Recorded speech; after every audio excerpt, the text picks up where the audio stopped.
அனைவருக்கும் வணக்கம்.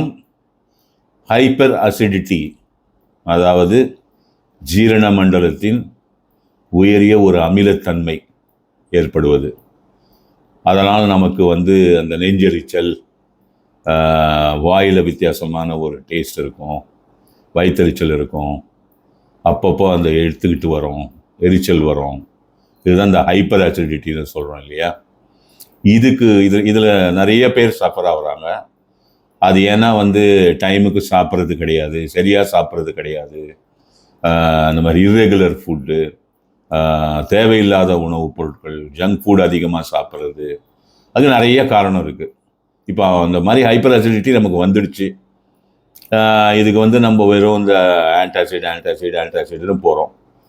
இதை நீங்கள் முழுமையாக சரி செய்துக்கணும் அப்படின்னா இதுக்கு ஒரு சின்ன ஒரு முறை இருக்குது. வீட்லேயே செஞ்சு நம்மளை சரி பண்ணிக்கக்கூடிய முறை ஒன்றுமே இல்லைங்க.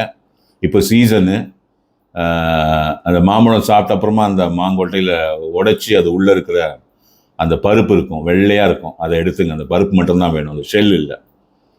மாங்கொட்டையை கட் பண்ணி அந்த பருப்பு எடுங்க. எந்த மாங்காய் வந்தாலும் பரவாயில்ல.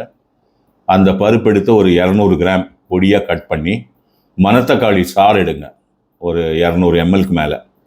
இதை ரெண்டுத்தையும் மிக்சியில் போட்டு நல்லா மிக்சியை ரன் பண்ணி இது அப்படியே பேஸ்ட் ஆகிடும். கொஞ்சம் லூஸாக இருந்தால் கூட பரவாயில்ல. ஒரு பீங்கான் தட்டில் போட்டு நிரவி பரப்பி வெயிலில் வைங்க. ஒரு 3-4 நாள் நல்லா முடன்னு காஞ்சிடணும். ஒரு ஈரத்தன்மை கூட இருக்கக்கூடாது. அது எத்தனை நாள் காயுதோ காயிட்டோம். நல்லா காய வச்சு ஒரு ஈரத்தன்மை இல்லாமல் எடுத்து அதை அந்த பிளேட்லேருந்து எடுத்து திருப்பியும் மிக்சியில் போட்டு பவுடராக்கி ஒரு கண்ணாடி பாட்டிலில் போட்டு வச்சுங்க. இதை உட்கொள்ளும் முறை காலை உணவுக்கு அரை மணி நேரம் முன்னாடி, இரவு உணவுக்கு அரை மணி நேரம் முன்னாடி, 1/2 hour before breakfast, 1/2 hour before dinner. ஒரு அரை டீஸ்பூன், ஒரு கண்ணாடி டம்ளரில் 50 ml சுடுதண்ணி எடுத்து இந்த மாவில் அரை டீஸ்பூன் போட்டு கலக்கிட்டு குடிச்சிட்டு ஒரு அரை மணி நேரம் கழித்து நீங்கள் உங்கள் உணவு சாப்பிட்டுங்க. இதை நீங்கள் எவ்வளோ நாள் பண்ணணும் அப்படின்னா 40 நாள் பண்ணணும். பண்ணால் உங்களுடைய ஹைப்பர் அசிடிட்டி கம்ப்ளீட்டாக போயிடும்.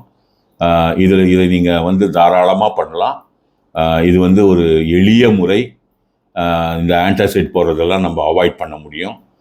நிரந்தர தீர்வு கிடைக்கும். எப்போ இந்த பிரச்சனை வந்தாலும் இதை பண்ணி நீங்கள் உங்களை சரி செய்து கொள்ளுங்கள்.